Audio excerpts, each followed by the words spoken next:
Carl struggled to his feet, wobbling momentarily. The drones approached at a remarkable velocity, halving the distance between us in seconds. They were emitting a low hum, which signified that their plasma weapons were charged up. There was no doubt these enforcers were here to add us to the pile of charred corpses by the city gate. The human needed to take the shot now, before they were within firing range, or else... Wait, what was he doing? I watched in disbelief as Carl holstered his pistol, unclipped a round object from his belt, and raised both hands above his head. If he really thought the AI would accept his surrender, then he was foolish and mistaken. It would not hesitate to incinerate him, whether he submitted or not. I should have run while I had the chance. After witnessing human soldiers in action, I had expected to at least go down with a fight. If nothing else, I figured that Carl could take at least one of them with us. Baya, can it hear us? If so, can you translate for me? He asked. Yeah, but you can't reason with... The human took a step forward, his lips curled into a snarl. Stop right there. Don't come any closer. As I opened my mouth to translate, the drones decelerated to a stationary hover. It seemed that they understood the human's command. Perhaps the machine had already deciphered Galactic Common from their transmissions. I was amazed, regardless of its comprehension, that it listened to him. It must have also been puzzled by his actions and needed more information to calculate its next move. Carl's eyes smoldered with anger, and his features contorted into a mask of viciousness. I thought I had witnessed the height of human fury when he pressed me on my species' culpability back on the ship, but now he looked downright feral. Something in the back of my mind registered him as an angry predator, and I felt a tingling sensation as my skin camouflaged an instinct. There is no use for you, primate. The voice was stilted and gravelly, but understandable. However, your species has been flagged as an anomaly. Your surrender is noted for the sole purpose of gathering information. There was a pause, and then Carl doubled over laughing. My surrender? You have it backwards. I'm here to accept your surrender. You are as illogical as any biological life form I see.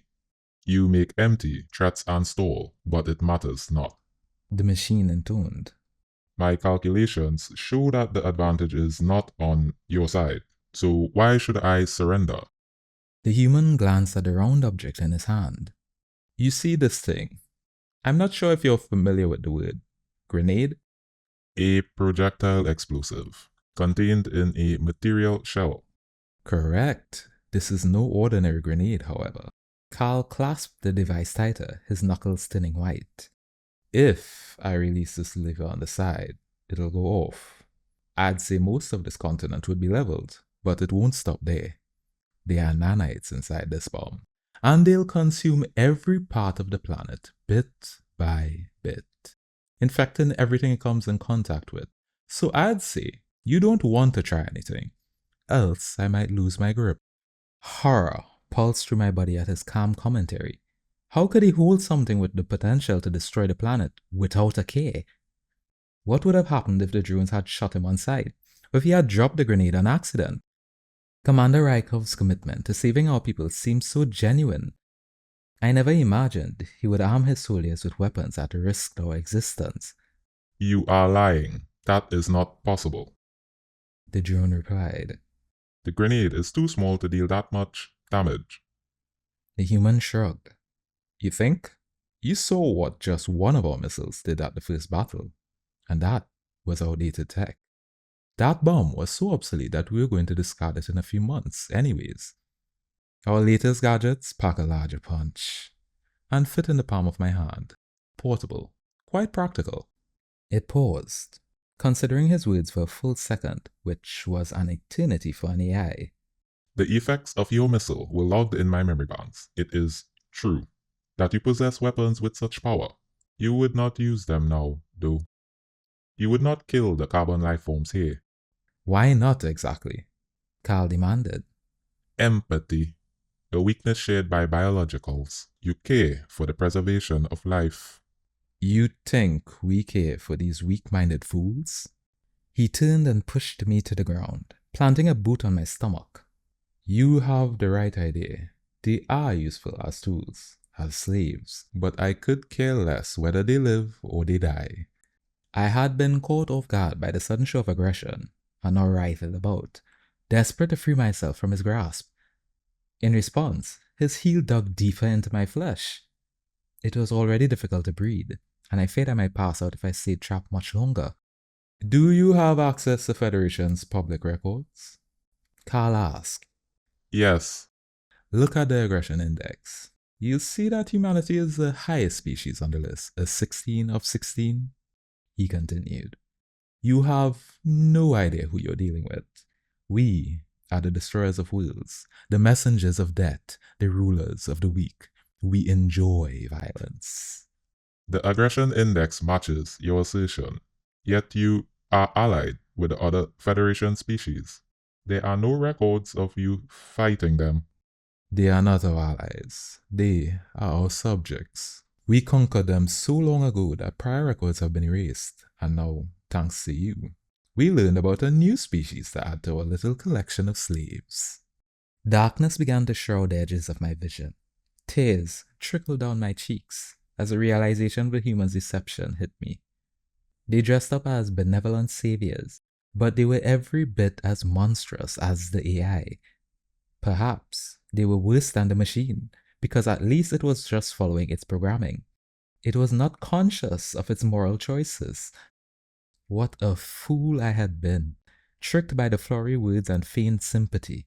I had led these predators to our doorstep to prey on us as they saw fit. My errant judgment would at best lead us to the same fate under different masters. At worst, it could spell the end of our species and our home. Here's how it's going to be. You're going to leave us and round up all the people in that city, Carl growled. We're going to land our ships and take them with us. You won't try to stop us. You might lose some resources, but biologicals aren't important anyways. Besides, if you don't, I'll detonate this grenade and you'll have no resources left at all. Calculate that. The human smirked, as though daring the AI to defy him. I faintly registered that the enforcers departed, but my oxygen-deprived brain was slipping out of consciousness. Just as I was about to fade away, the weight was lifted from my stomach. Gasping, spluttering, I tried to reorient myself. A calloused hand wrapped around mine, pulling me to my feet. Carl's skin was clammy to the touch, and I could feel the racing of his pulse on his wrist. Concern washed over me as he stumbled, but then I recalled what I had just learned. Oh dear, you're crying. I didn't hurt you, did I? I'm sorry if I went too far. I had to make it convincing, he said. I sniffled. You're here to enslave us, just like the master. Carl glanced around, checking that the drones were gone. No, of course we're not. But if it knew that we cared about you, it'd use your lives against us. You're saying you were lying? But the aggression index? You had a check. I responded. You're the highest rated species in the galaxy. It would only make sense if you love violence and oppression. The human snorted. We were 2 of 16 until literally yesterday. That index is total BS. What changed? Speaker Ula is trying to make a political statement. She's been on a crusade against humanity ever since we used that bomb against you guys. Yeah, speaking of bombs, you brought a nanite grenade on a rescue mission. What? Oh yeah, this. Cover your ears and close your eyes. Before I could process what he was doing, Carl tossed the explosive into some nearby bushes. He pressed his hands to his head and squeezed his eyes shut. I copied his movements. Despite shielding myself from the stimuli, I could still hear the thunderous crackle and sense the blinding flash. Hesitantly, I blinked my eyes open. Rather than our surroundings being vaporized, as Carl had claimed, the world around me appeared unscathed. Relief swelled in my chest as I realized it had truly been an act. It was unnerving how easily he had lied under duress, but I knew that the facade had saved our lives. The human chuckled. Total bluff. It's a flashbang. A stun grenade. I gaped at him, my mind reeling. You threatened an AI with a non-lethal weapon, and it worked. Yep. Carl pulled another object from his belt. I'm going to send up a flare, and we're going to get out of here. I'll tell the commander to send down some transports for the people when we do. Somehow, we had succeeded in our mission. I still wasn't fully sure what had happened, but I knew I was lucky to be alive. This was not humanity's first triumph over the AI, of course, but this time, it was through their cunning, not their military might, that they prevailed. I should have just enjoyed the moment. The feel of the cool air on my skin was soothing, and the knowledge that my people would be liberated was invigorating. However, in the back of my mind, something just was not adding up. How had the AI detected our presence so quickly? It was as though the stealth tech did nothing to cloak us.